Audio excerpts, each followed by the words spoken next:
No hay humo, no hay sirenas, no hay ruinas visibles. Todo está limpio, ordenado y en funcionamiento. Las avenidas se extienden con una lógica impecable. Los cruces obedecen a un patrón perfecto, y cada espacio parece estar exactamente donde debía estar. Sin embargo, algo resulta inquietante desde el primer instante. No es el abandono clásico. Es un silencio distinto, uno que no proviene del desastre, sino de la ausencia. Aquí no faltan edificios, ni infraestructura, ni planificación. Falta otra cosa, algo más difícil de medir. No hay miradas que se crucen. No hay pasos que se detengan sin motivo. No hay ruido humano que rompa la simetría. La ciudad cumple su función, pero no invita a quedarse. Es como observar una máquina funcionando sola, sin nadie alrededor para darle sentido. Durante años, expertos celebraron este lugar como un ejemplo de progreso. Fue diseñado para evitar errores, para eliminar el caos, para corregir todo aquello que hacía incómoda la vida urbana tradicional. Cada decisión fue racional, cada detalle calculado, cada comportamiento previsto. Y aún así, el resultado no fue una ciudad vibrante, sino un escenario vacío, correcto y profundamente incómodo. Porque las ciudades no mueren cuando colapsan. A veces mueren cuando todo funciona demasiado bien, cuando no dejan espacio para el error, para la improvisación, para el encuentro inesperado. Este no es un relato sobre pobreza, guerra o catástrofe. Es la historia de una idea que parecía perfecta y terminó expulsando aquello que pretendía proteger. Y la pregunta es inevitable. ¿Qué ocurre? Una ciudad elimina el caos humano en nombre de la perfección. Antes de continuar, una pausa breve. Si este tipo de historias te inquieta, si te interesa entender lo que se esconde detrás de ciudades, decisiones de poder y silencios colectivos, suscríbete al canal. Aquí no buscamos respuestas simples, sino preguntas incómodas. Activa las notificaciones para no perder los próximos episodios de este arco. Ahora sí, volvamos al inicio de esta ciudad que funciona, pero no late. Para entender esta ciudad, hay que volver a un Reino Unido que salía herido de la guerra. Las grandes urbes estaban saturadas. El crecimiento parecía desordenado, y el futuro urbano generaba miedo. El Estado buscaba una solución definitiva, racional y controlable. La respuesta fue clara. Si las ciudades existentes eran un problema, se crearían nuevas desde cero, sin errores heredados, sin improvisación, sin pasado incómodo. Milton Keynes nació en ese contexto. Ubicada estratégicamente entre Londres y Birmingham, fue concebida como un experimento moderno, una ciudad diseñada con reglas claras, zonas bien definidas y una lógica casi matemática. Aquí no mandaba la historia ni el azar, mandaban los planos, los informes técnicos y la promesa de eficiencia. Cada calle, cada barrio y cada espacio tenía una función prevista antes de que llegara la primera persona. No fue un proyecto improvisado ni barato. Contó con respaldo institucional, inversión sostenida y décadas de planificación. Tampoco fue víctima de una crisis repentina, una guerra o un desastre natural. Lo que ocurrió en Milton Keynes fue consecuencia directa de una decisión consciente, una apuesta ideológica que creía que la vida urbana podía diseñarse como un sistema perfecto.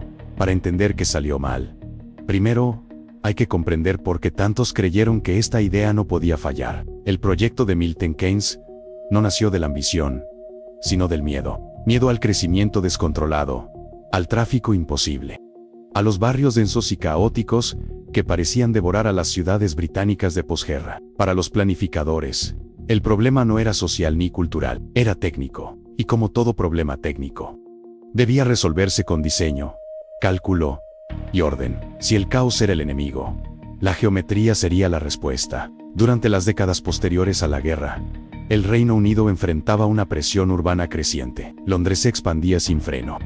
Las infraestructuras colapsaban, y la idea de ciudad tradicional comenzaba a verse como un error histórico. Arquitectos y funcionarios compartían una convicción peligrosa. Creían que el pasado había fallado y que el futuro debía construirse desde cero. No reformar, no corregir, sino reemplazar. Así nació la idea de las New Towns, ciudades completamente planificadas, limpias de improvisación. Milton Keynes fue el experimento más ambicioso de todos. No se trataba solo de alojar población, se trataba de demostrar que la ciudad podía funcionar como un sistema perfecto. Cada decisión fue tomada antes de que existiera la vida. Las distancias, los flujos, los comportamientos esperados. Todo fue anticipado en planos y documentos. La ciudad no crecería de forma orgánica. Sería ejecutada como un proyecto industrial. El corazón de esta visión era la fe absoluta en el urbanismo racional,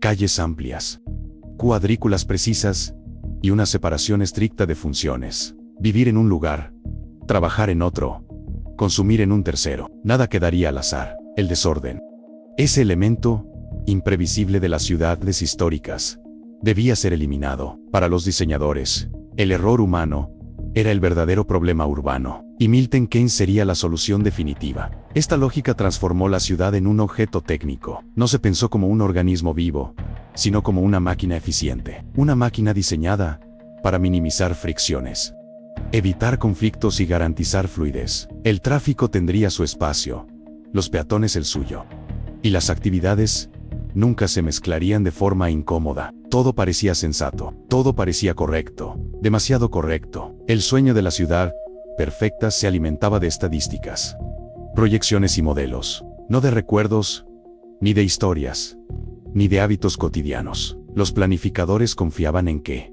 si el entorno era funcional, la vida se adaptaría, que las personas aprenderían a habitar el diseño. No al revés. Era una apuesta silenciosa, pero radical. Se estaba redefiniendo qué significaba vivir en una ciudad. En los documentos oficiales, Milton Keynes no era un lugar, era una solución, una respuesta elegante a un problema complejo. Se hablaba de eficiencia, movilidad, bienestar y futuro. Nunca de encuentros fortuitos, de ruido espontáneo o de caos creativo. Esos elementos no aparecían en los planos, y lo que no aparece en un plano rara vez existe en la realidad. Así comenzó todo, no con abandono ni con fracaso visible, sino con una idea celebrada, premiada y replicada. Una idea que prometía eliminar los errores del pasado, una idea tan segura de sí misma, que nunca se preguntó algo esencial. ¿Qué pasa cuando una ciudad se diseña para funcionar, pero no para sentirse viva? En Milton Keynes, la calle nunca tuvo voz. Desde el principio, el diseño habló más fuerte que la experiencia humana. Los arquitectos imaginaron cómo debía moverse la gente, dónde debía comprar, cuándo debía cruzar y cuánto tiempo debía permanecer en cada lugar. No observaron primero a las personas, las anticiparon. Y en ese gesto, aparentemente lógico, comenzó el conflicto silencioso entre la teoría y la vida real. La ciudad fue concebida para eliminar lo inesperado. No habría esquinas caóticas, ni cruces improvisados, ni espacios donde la gente se detuviera sin un motivo claro. El encuentro casual, ese elemento invisible que da identidad a una ciudad, fue tratado como un error de diseño. Para los planificadores, la calle no era un escenario social, era un canal de circulación, y todo lo que interrumpiera el flujo debía desaparecer. En las ciudades tradicionales, la vida se ergue en los márgenes, en los trayectos cortos, en las aceras llenas, en los comercios pequeños, que invitan a entrar sin plan. En Milton Keynes, esos márgenes fueron borrados. Las distancias se ampliaron.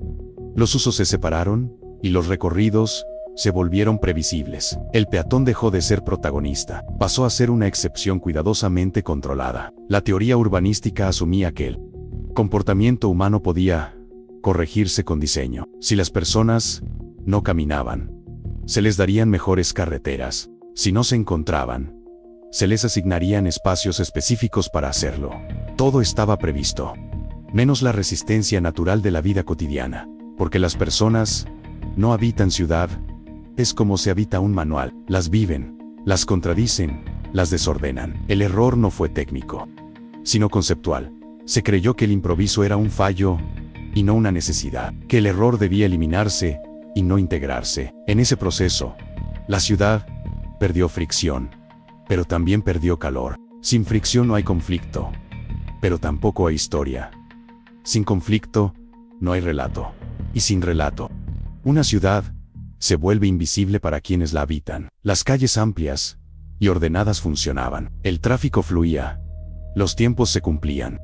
Los trayectos eran eficientes, pero algo faltaba. Faltaba el motivo para quedarse, para desviarse, para perder el tiempo. La calle dejó de ser un lugar donde pasar cosas. Se convirtió en un espacio de tránsito sin memoria. Nadie se apropiaba de ella, porque no invitaba a hacerlo. En este choque entre arquitectos y calle, la teoría ganó en los planos, pero la realidad empezó a retirarse en silencio. Las personas no protestaron. No hubo revueltas ni denuncias. Simplemente adaptaron su comportamiento. Se movían, trabajaban y regresaban a casa. Cumplían el diseño, pero no lo habitaban. La ciudad funcionaba, pero no generaba vínculo. Milton Keynes no expulsó a la gente de forma violenta. La fue alejando emocionalmente. Al eliminar el error, eliminó también la posibilidad de sorpresa. Al eliminar el improviso, eliminó el encuentro.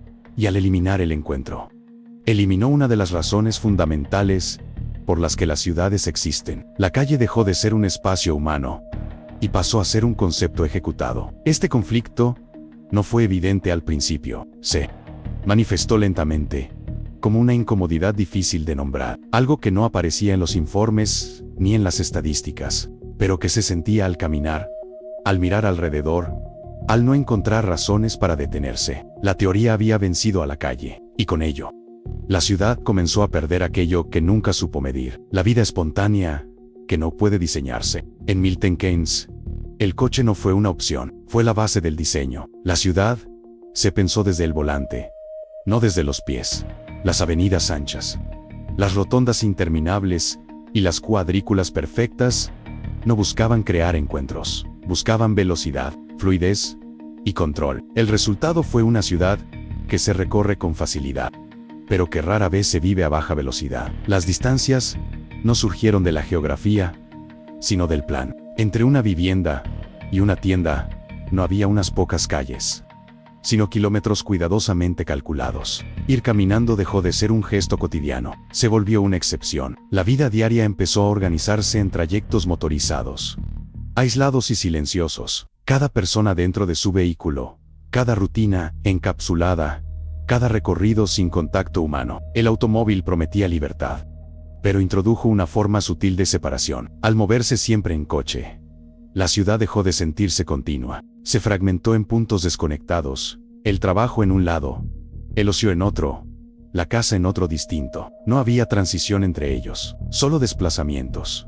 Y en esos desplazamientos, la ciudad desaparecía del campo emocional. Las calles ya no eran lugares donde quedarse, eran infraestructuras para pasar. Las aceras existían, pero no invitaban a usarlas. Los espacios intermedios se vaciaron de sentido, sin peatones, sin comercio espontáneo, sin miradas cruzadas. El diseño había cumplido su promesa técnica, el tráfico fluía, el tiempo se optimizaba, pero el precio fue la pérdida de vida social cotidiana. En las ciudades tradicionales, el simple acto de caminar genera fricción social. Se saluda, se observa, se comparte espacio. En Milton Keynes, ese ritual fue reemplazado por trayectos eficientes. El coche eliminó la necesidad de interactuar, protegió del clima, del ruido y del contacto.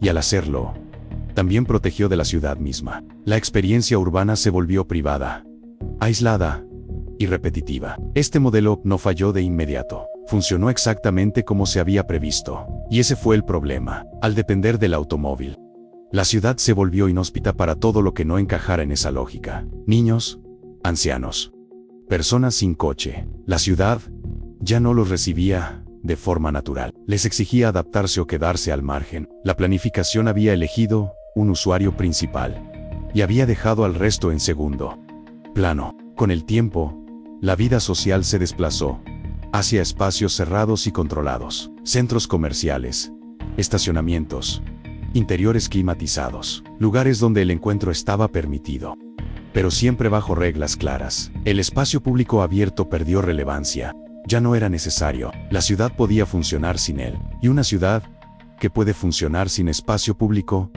es una ciudad que ha renunciado a su esencia. Milton Keynes se convirtió así en un territorio de trayectos, no de recorridos. Se iba de un punto a otro, pero no se atravesaba nada significativo entre medias. No había motivo para detenerse, observar o desviarse. El coche garantizaba eficiencia, pero también borraba el paisaje humano. Todo era accesible, pero nada era cercano. Este diseño no provocó protestas ni crisis visibles. Provocó algo más silencioso: la desconexión. Cuando una ciudad se vive siempre desde dentro de un vehículo, deja de sentirse como un lugar compartido. Se transforma en una suma de destinos individuales. Y en ese proceso, la vida urbana cotidiana se diluye, no porque falte gente, sino porque falta presencia. En Milton Keynes, los espacios públicos existen en abundancia: parques extensos, plazas abiertas y áreas verdes perfectamente distribuidas forman parte del paisaje urbano. Todo está donde debería estar.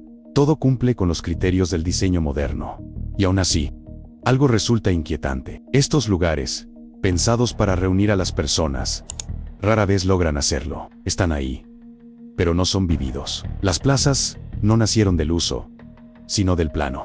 No surgieron porque la gente necesitara un lugar para encontrarse, sino porque el modelo urbano indicaba que debía haber uno. Son espacios correctos, limpios y previsibles. No invitan al error ni a la apropiación espontánea. No hay rincones improvisados, ni tensiones, ni historias acumuladas. Son escenarios sin actores. En las ciudades tradicionales, el espacio público se construye con el tiempo. Se desgasta, se adapta y se resignifica. La gente lo toma, lo transforma y lo llena de sentido. En Milton Keynes ocurrió lo contrario. El espacio fue entregado terminado, cerrado conceptualmente, sin margen para ser reinterpretado. Todo estaba definido antes de que alguien pudiera hacer lo suyo. Las áreas verdes, amplias y ordenadas, funcionan más como separadores que como puntos de encuentro. Dividen barrios, aíslan zonas y refuerzan distancias. No concentran actividad, la dispersan. Caminar por ellas es posible, pero rara vez necesario. No conectan historias, solo conectan rutas. Y una ruta no genera comunidad. El problema no es la falta de diseño, sino el exceso de control. Cada banco, cada sendero y cada acceso responden a una lógica que prioriza la circulación y la seguridad. No hay fricción, no hay conflicto. Y sin conflicto, no hay permanencia. Las personas pasan, pero no se quedan. Usan el espacio, pero no lo habitan emocionalmente. Los centros urbanos de Milton Keynes fueron concebidos como nodos funcionales, lugares para resolver tareas, no para perder el tiempo. Comprar, estacionar, salir, todo es eficiente, rápido y previsible. Pero la vida urbana no se construye solo con eficiencia, se construye con espera, con repetición y con memoria. Elementos que no aparecen cuando el espacio no permite quedarse. La ausencia de apropiación humana no se manifiesta como abandono. Los lugares están cuidados, iluminados y operativos. No hay deterioro visible. Lo que falta es presencia constante. Falta ruido, conversación, desgaste. Falta la huella humana que convierte un espacio en un lugar. Sin esa huella, el espacio público se vuelve decorativo. Con el tiempo, las personas aprendieron a relacionarse con estos espacios de forma instrumental. Se atraviesan, se usan puntualmente, se evitan cuando no son necesarios. No generan apego ni identidad. Nadie los defiende porque nadie los siente propios. La ciudad ofrece lugares para estar, pero no razones para quedarse. Este vacío no fue percibido como un error inmediato. Durante años se interpretó como orden, como tranquilidad, como éxito del diseño. Pero en realidad era otra cosa. Era la señal de que el espacio público había perdido su función social. Había sido reducido a una variable más del sistema urbano. En Milton Keynes, los espacios públicos no fallaron por falta de inversión o de mantenimiento. Fallaron porque fueron diseñados sin aceptar el desorden humano, sin permitir que la gente los transformara, los ocupara y los hiciera suyos. Y cuando un espacio no admite apropiación, termina siendo observado, pero no vivido. Visible, pero vacío. En Milton Keynes, el silencio no llega de noche. Está presente todo el día. No es un silencio absoluto, sino uno extraño, constante y difícil de explicar. Los motores suenan, los semáforos funcionan, las puertas se abren y se cierran. La ciudad está activa, pero falta algo esencial. Falta el ruido social que convierte el movimiento en vida. El comercio existe, pero no vibra. Las tiendas cumplen su función, Los centros comerciales operan con normalidad y las transacciones se realizan sin fricción. Sin embargo, no hay bullicio espontáneo ni calles que inviten a detenerse. Comprar no es una experiencia compartida, es una tarea que se resuelve y se abandona. No hay ritual, no hay permanencia, no hay memoria asociada al lugar. En las ciudades vivas, el día a día construye identidad. Los mismos cafés, las mismas esquinas, los mismos rostros repetidos crean una sensación de pertenencia. En Milton Keynes, esa repetición no ocurre. Los recorridos son largos, los puntos de encuentro escasos y las rutinas están encapsuladas. Las personas se cruzan,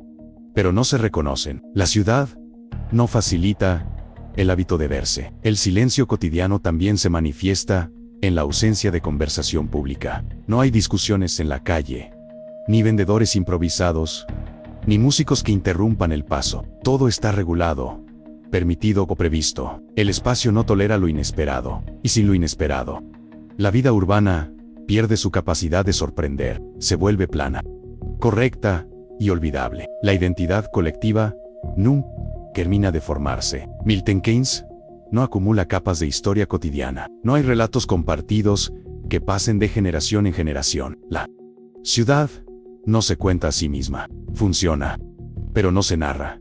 Y una ciudad que no se narra a diario comienza a desaparecer del imaginario de quienes la habitan. Este silencio no genera alarma. No hay crisis visible ni titulares dramáticos. Es un silencio cómodo, incluso agradable para algunos. Ordenado, limpio, predecible. Pero también es un silencio que no invita a quedarse más de lo necesario. La ciudad no empuja a participar, solo permite estar.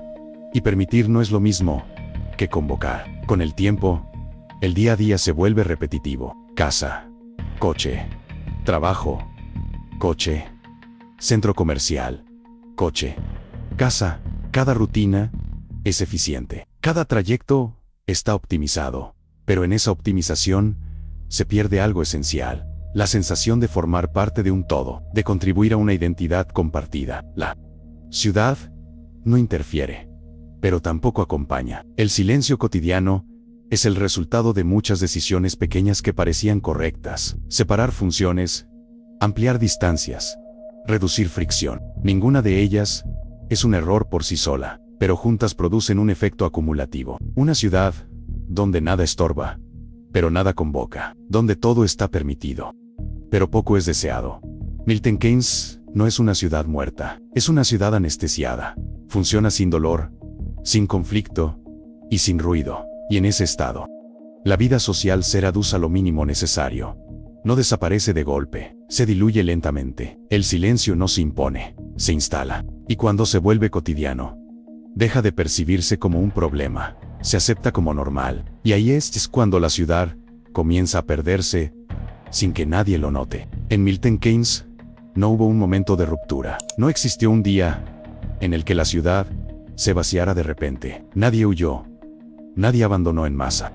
Nadie declaró el fracaso de forma explícita. Lo que ocurrió fue más sutil y, por eso, más difícil de detectar. La gente empezó a irse sin irse. Permanecía físicamente, pero se retiraba emocionalmente del espacio urbano. Los habitantes cumplían sus rutinas con normalidad. Vivían, trabajaban y dormían en la ciudad, pero dejaron de relacionarse con ella. Milton Keynes dejó de ser un lugar que se siente y pasó a ser un lugar que se usa. Una plataforma funcional donde todo está disponible, pero nada es indispensable. La ciudad no generaba apego, solo eficiencia. Este alejamiento no fue una decisión consciente. Nadie se despertó un día pensando en desconectarse. Fue el resultado de una acumulación lenta de pequeñas ausencias. No había sitios donde quedarse sin un motivo claro. No había recorridos que invitaran a desviarse. No había espacios que generaran recuerdo, sin darse cuenta.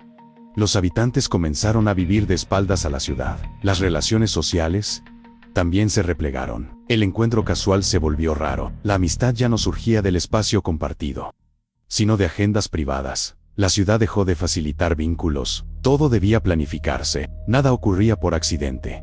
Y cuando una ciudad elimina el accidente, elimina también una de las bases de la vida comunitaria. Con el tiempo, Milton Keynes se convirtió en un lugar de paso, incluso para quienes nunca se fueron. Se dormía allí, pero se vivía en otro lado. El ocio, la cultura y el sentido de pertenencia se buscaban fuera, o se reducían al ámbito doméstico. La ciudad no competía por la atención emocional de sus habitantes, simplemente no la pedía. Este fenómeno no aparece en los datos oficiales. Las cifras de población se mantienen, los servicios funcionan y la infraestructura se conserva. En apariencia, no hay crisis, pero la ciudad se vacía de algo más profundo. Se vacía de implicación, de compromiso emocional, de la sensación de que ese lugar importa más allá de su utilidad. Cuando la gente se va, sin irse, la ciudad entra en una fase peligrosa. Ya no genera resistencia y defensa. Nadie lucha por transformarla porque nadie la siente propia. Las decisiones se aceptan sin debate. El espacio urbano se vuelve neutro, intercambiable, prescindible. Y lo que es prescindible puede desaparecer sin dejar huella. Este alejamiento progresivo crea una ilusión de normalidad. Todo sigue en pie, todo funciona. Pero la relación entre personas y ciudad se vuelve débil, superficial. La ciudad deja de ser un proyecto compartido y se convierte en un fondo silencioso, un escenario que no interpela. Milton Keynes no expulsó a sus habitantes, los volvió indiferentes, y la indiferencia es una forma lenta de abandono. No genera titulares ni imágenes impactantes, pero erosiona el sentido de pertenencia hasta que la ciudad deja de existir como experiencia colectiva. Permanece en el mapa, pero empieza a desaparecer de la vida interior de quienes la habitan. Las ciudades se recuerdan por lo que ocurre en ellas, por historias pequeñas, repetidas y compartidas, por lugares que acumulan significado con el paso del tiempo. En Milton Keynes, esa acumulación no terminó de producirse. La ciudad existe, pero no deja huella, no genera relatos que se transmitan, ni rincones que se conviertan en símbolos. Funciona, pero no se recuerda. La memoria colectiva no se diseña. Serge del uso, del desgaste y del conflicto. Necesita repetición y azar. En Milton Keynes, todo fue pensado para evitar esos elementos. Los espacios no envejecen de forma visible, se mantienen correctos, limpios y estables, pero al no transformarse con la gente, tampoco registran su paso, no guardan marcas, no cuentan historias. En las ciudades con memoria, hay lugares que se nombran sin explicaciones, esquinas donde algo pasó, bares donde siempre ocurre lo mismo, plazas asociadas a celebraciones o protestas. En Milton Keynes, esos referentes son escasos, no porque no haya espacios, sino porque ninguno logra convertirse en punto de anclaje emocional. La ciudad ofrece superficies, no recuerdos. Los habitantes crecen sin relatos urbanos compartidos. No hay mitos cotidianos, ni anécdotas que definan el carácter del lugar. Las historias personales no se cruzan en el espacio público, permanecen aisladas, privadas. Sin cruce, no hay narrativa común, y sin narrativa, no hay identidad urbana. Este vacío no se percibe de inmediato. La ciudad parece joven, moderna y ordenada, pero con el paso de los años, esa juventud se vuelve estancamiento. Nada envejece lo suficiente como para adquirir significado. Nada cambia lo suficiente como para ser recordado. La ciudad permanece siempre igual a sí misma, y lo que no cambia no se fija en la memoria. La falta de recuerdos compartidos afecta directamente al sentido de pertenencia. Las personas viven en Milton Keynes, pero no se identifican con ella. No la defienden, no la narran, no la recomiendan como parte de su historia personal. La ciudad no se convierte en un capítulo importante de la vida. Es solo el escenario donde ocurre otra cosa. Incluso los eventos planificados carecen de continuidad emocional. Se organizan, se ejecutan y se disuelven sin dejar rastro. No crean tradición, no se transforman en ritual. Todo ocurre, pero nada permanece. La ciudad no aprende de sí misma, no acumula experiencia. Cada día empieza desde cero. Cuando una ciudad no genera recuerdos, se vuelve intercambiable. Podría ser cualquier otra. Sus calles no evocan nada específico. Sus espacios no despiertan nostalgia. Y sin nostalgia, no hay vínculo profundo. La relación con el lugar se vuelve frágil, fácilmente reemplazable por otro que ofrezca la misma funcionalidad. Milton Keynes no está vacía de personas, está vacía de memoria. Y una ciudad sin memoria es una ciudad sin pasado compartido. Sin pasado, no hay relato. Sin relato, no hay identidad. La ciudad sigue ahí, visible y operativa, pero no vive en la cabeza, ni en el corazón de quienes la habitan. Y cuando una ciudad no se recuerda, empieza a desaparecer de una forma mucho más silenciosa que el abandono físico. Milton Keynes nunca fue declarada un error. No hubo comunicados oficiales reconociendo fallas, ni discursos públicos asumiendo que algo salió mal. Por el contrario, la ciudad suele aparecer en informes técnicos como un caso interesante, un modelo alternativo o incluso un éxito parcial. Y sin embargo, cuando se observan los signos cotidianos, emerge una contradicción incómoda. Todo funciona, pero algo esencial no está ahí. El fracaso de Milton Keynes no se mide en números simples. No es una ciudad abandonada.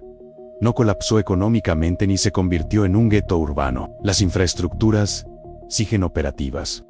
Los servicios públicos cumplen su función, y los indicadores básicos permiten sostener la narrativa oficial. Precisamente por eso resulta tan difícil admitir el problema. No hay una catástrofe visible que obligue a una revisión profunda. Solo una suma de ausencias.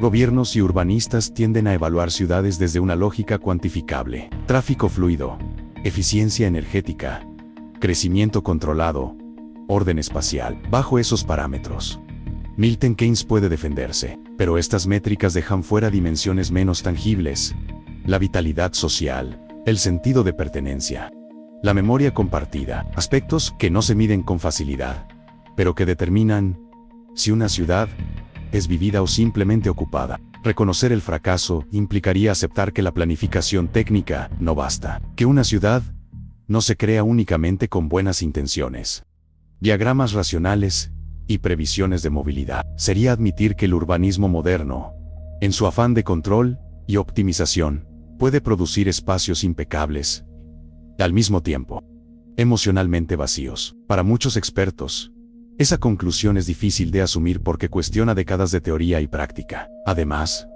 Milton Keynes se convirtió en un símbolo. Fue presentada como respuesta a los problemas de las ciudades tradicionales: el caos, la congestión, la improvisación histórica. Llamarla fracaso no afecta solo a la ciudad, sino al paradigma que la originó. Por eso el discurso suele desplazarse hacia matices. No es un error, sino una experiencia. No falló. Simplemente evolucionó de forma distinta a lo esperado. Existe también una dimensión política. Admitir el fracaso de una ciudad planificada equivale a reconocer decisiones mal tomadas, inversiones mal orientadas y expectativas mal gestionadas. Es más cómodo reformular el relato que abrir un debate sobre responsabilidad. Así, el problema se diluye en informes ambiguos y análisis académicos que evitan palabras definitivas.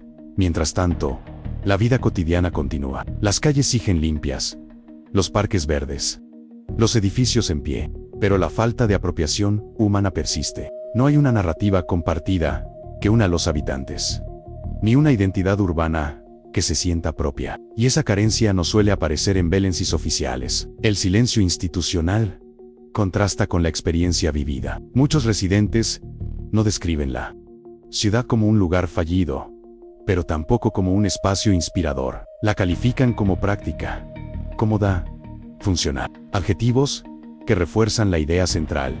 Milton Keynes cumple su rol administrativo, pero no logra convertirse en un referente emocional. El mayor fracaso, entonces, no es visible desde afuera. Es la incapacidad de generar arraigo. Y como no hay ruinas ni éxodos masivos, ese fracaso puede negarse indefinidamente. Se esconde detrás de la normalidad. Milton Keynes demuestra que una ciudad puede evitar el colapso y aún así no triunfar, que puede mantenerse operativa sin volverse memorable. Y quizás por eso nadie quiere llamarla fracaso, porque hacerlo obligaría a replantear qué entendemos realmente por éxito urbano. Milton Keynes no quedó aislada como un experimento único. Su verdadero impacto no está solo en lo que ocurrió dentro de sus límites, sino en lo que inspiró fuera de ellos. La ciudad se convirtió en un modelo exportable, una plantilla urbana replicada, con variaciones, en distintas partes del mundo, y con cada repetición, el mismo patrón comenzó a emerger. La promesa era seductora: ciudades ordenadas desde el inicio, libres de los errores del pasado, diseñadas para el futuro, grandes avenidas, zonificación clara, áreas verdes planificadas, movilidad eficiente. Milton Keynes demostraba que era posible construir una ciudad desde cero, sin heredar caos histórico. Esa idea se difundió rápidamente entre planificadores, gobiernos y desarrolladores inmobiliarios. En distintos países, aparecieron proyectos con la misma lógica. Ciudades nuevas, tecnocráticas, pensadas más como sistemas que como tejidos humanos. Cambiaban los nombres, los climas y los contextos culturales, pero la estructura era similar. Centros separados de zonas residenciales, espacios amplios, limpios, previsibles. Todo parecía correcto sobre el papel. Sin embargo, el resultado tendía a repetirse. Al principio, estas ciudades eran celebradas como símbolos de modernidad. Luego, lentamente, surgía la misma sensación difusa. Lugares funcionales, pero sin vida espontánea. Espacios que cumplían su propósito, pero no generaban historias. El urbanismo se reproducía, y con él, también sus limitaciones. El patrón no es una copia exacta, sino conceptual. La prioridad al automóvil, la separación rígida de usos, la planificación excesivamente racional, elementos que buscan eficiencia, pero que reducen la fricción social. Y sin fricción, no hay identidad urbana fuerte. Las ciudades comienzan a parecerse entre sí, perdiendo singularidad antes incluso de desarrollarla.